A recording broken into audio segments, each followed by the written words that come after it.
देखिए इस वाले क्वेश्चन के अंदर यहाँ पर ये कांस्टेंट रिलेशन का क्वेश्चन है, इसमें एक m2 मास का ब्लॉक है, इसकी स्पीड है 60, ये वाला एंगल 30 डिग्री, ये वाला एंगल 30 डिग्री और इसकी स्पीड है v। हमें v की वैल्यू बतानी है इस पर्टिकुलर इंस्टेंट पे जब ये वाले एंगल 30 है। टाइम के साथ ये वाले एंगल बदलेंगे, लेकिन उस एंगल पे नहीं देखना बदलने के बाद क्या होगा वो सब नहीं सोचना। अभी 30 है, उस इंस्टेंट पे इसकी वेलोसिटी क्या है, इंस्टेंटेनियस वेलोसिटी बतानी है। देखो पहले रस्सी में टेंशन टी की मान लो, रस्सी में टेंशन टी है मान लो रस्सी के अंदर टेंशन कितनी यहाँ पे टी, रस्सी में टेंशन है जी टी की,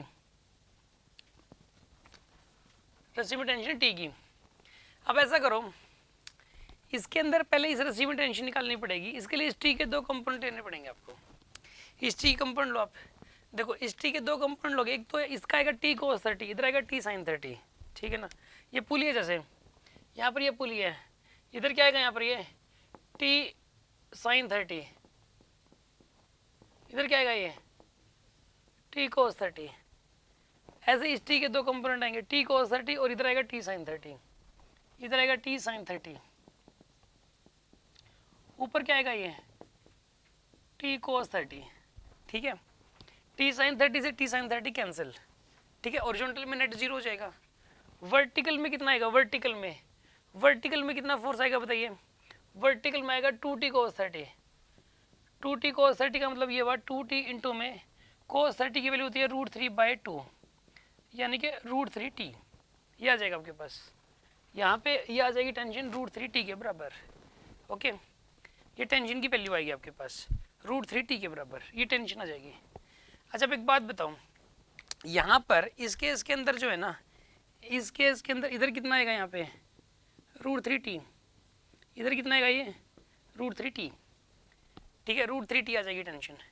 अच्छा अब एक बात ऐसा करो, अब आप टी को 30t समझ आ गया ना आपको। ऊपर की तरफ इस पुली पे नेट कितना लगेगा, ऊपर की तरफ √3t लगेगा ऊपर की तरफ नेट। तो इस पुली को होल्ड रखने के लिए, रेस्ट में रखने के लिए नीचे भी √3t लगाना पड़ेगा, क्योंकि मैंने एक रूल लिखवाया था कि net force on A pulley is always zero, net force on A pulley is always zero. तो ऊपर √3t तो नीचे भी √3t, तो इस स्ट्रिंग में टेंशन ही √3t की होगी। अब इसमें कांस्टेंट रिलेशन वाला लगा दो आप। इसकी डिस्प्लेसमेंट जो है ना वो मान लो x1 है, ठीक है ना। इसकी जो डिस्प्लेसमेंट है वो मान लो नीचे की तरफ हुई x1, इसकी डिस्प्लेसमेंट हुई मान लो x2 ऊपर की तरफ। तो वर्क डन बाय टेंशन देखना होता है।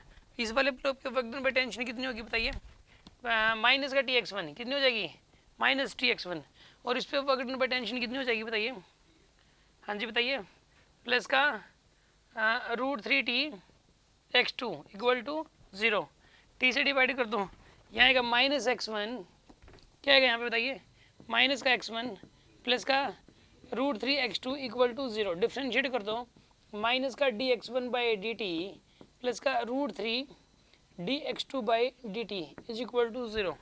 dx1/dt को लिख सकते हो v1, यानी कि यहाँ पर आएगा ये माइनस v1 प्लस का √3 dx2/dt को क्या लिख सकते हो आप, dx2/dt को 60, ठीक है 60 लिख सकते हो आप, इज इक्वल टू 0, ठीक है ना। v1 की वैल्यू कितनी आ जाएगी यहाँ पे 60√3, ये v1 की वैल्यू आ गई 60√3 के बराबर।